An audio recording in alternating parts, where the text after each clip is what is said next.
국내 금융시장의 불안이 멈출 기미를 보이지 않습니다. 코스피 시장은 22개월 만에 2,000선마저 내줬습니다. 네, 전망도 그리 밝아 보이지는 않는데요. 금융 취재하는 경제부 조태현 기자와 함께 자세한 내용 알아보겠습니다. 안녕하십니까? 어서 안녕하세요. 오십시오. 오늘 코스피가 2,000선이 무너졌고 코스닥도 네. 급락세를 보이는데요. 먼저 시황부터 짚어주시죠. 네, 오늘 시황을 좀 살펴보면요. 거래소가 말씀하신 것처럼 22개월 만에 2,000선을 내줬습니다. 처음에 장을 시작할 때는 약간 소폭의 내림세로 시작을 하고 이후에 장 시작 직후부터 오름세를 보였거든요. 그래서 오늘은 조금 오른 것이 아니냐 이런 기대가 있었는데 결국에는 장 막판에 지수를 많이 내주면서 결국엔 또 하락하고 말았습니다. 네. 1996.05로 장을 마쳤는데요. 2,000선을 내준 게 지난 2016년 12월 7일 당시 종가가 1991.89였는데 그 이후로 처음입니다. 코스닥 시장은 629.7로 630선도 내줬습니다. 둘 다 연중 최저치를 기록한 거고요. 네. 지금 이 주가 하락에서 이 수급 상황을 좀 살펴보면요. 수요와 공급 상황을 살펴보면은 거래소에서는 외국인이 오늘도 주식을 팔았습니다. 1,600원어치 정도를 팔았고요. 예. 기관이 6,400억 원어치를 사서 올해 10월 들어서 가장 많은 금액의 주식을 사들였는데도 개인이 4,900억 원어치를 팔면서 전반적인 주가 하락을 막지는 못했습니다. 네. 외국인이 지금 8거래일 연속으로 주식을 팔고 있고요. 10월 들어서 외국인이 주식을 매수한 거는 단 3거래일밖에 되지 않습니다. 오늘 그 금융당국과 금융투자업계에서도 긴급회의가 있었는데 네. 큰 효과가 없었다고 봐야 하는 걸까요? 네, 말씀하신 것처럼 이제 금융위원회랑 그 금융당국 그리고 금융투자 관계자들이 개장 전 30분 전에 긴급회의를 열었습니다. 이 자리에서 자본시장 안정화를 위해서 5천억 원 규모의 자금을 조성해서 운용하겠다 이런 계획을 밝혔는데요. 네. 이 내용에는 기존의 코스닥 스케일업 펀드라는 게 있습니다. 여기 2천억 원이 있는데 이것을 3천억 원으로 확대하겠다 이런 내용도 포함이 됐고요. 또 상황을 봐가면서 한 2천억 원 규모 정도의 자금을 조성해서 시장에 직접 투자를 할 수도 있다 이런 계획을 밝혔습니다.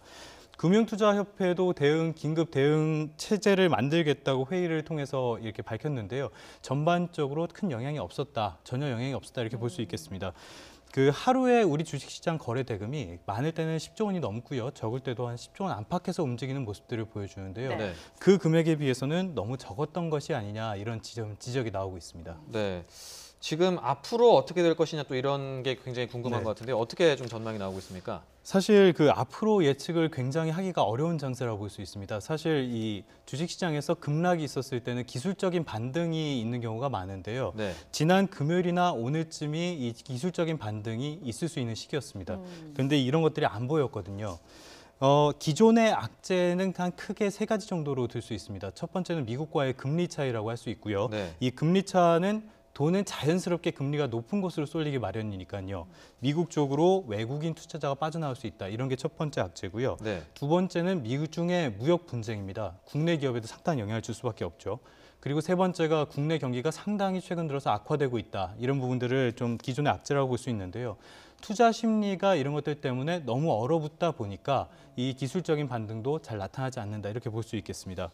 여기에 이제 다음 달 11월 한국은행의 마지막 금융통화위원회가 열리는데 이곳에서 금리를 어떻게 결정할 것인가 이것도 하나의 변수가 될 수 있고요. 네. 내부적인 악재, 외부적인 악재까지 있고 또 이것이 회복될 기미를 보이지 않기 때문에 상당히 좀 투자 심리가 개선되기는 쉽지 않아 보이는 상황입니다.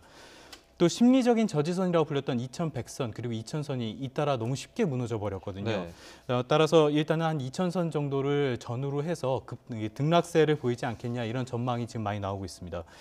그 투자자분들께서도 좀 고민이 많으실 텐데요. 일단 저평가돼 있다는 거는 사실로 볼 수 있습니다. 국내 주식이 가치에 비해서는 너무 떨어져 있는 건 사실이거든요. 하지만 아무리 가치가 떨어졌다고 해도 이 수급이 맞지 않는다면 다시 말해서 사는 사람이 없다면 주식은 떨어질 수밖에 없습니다.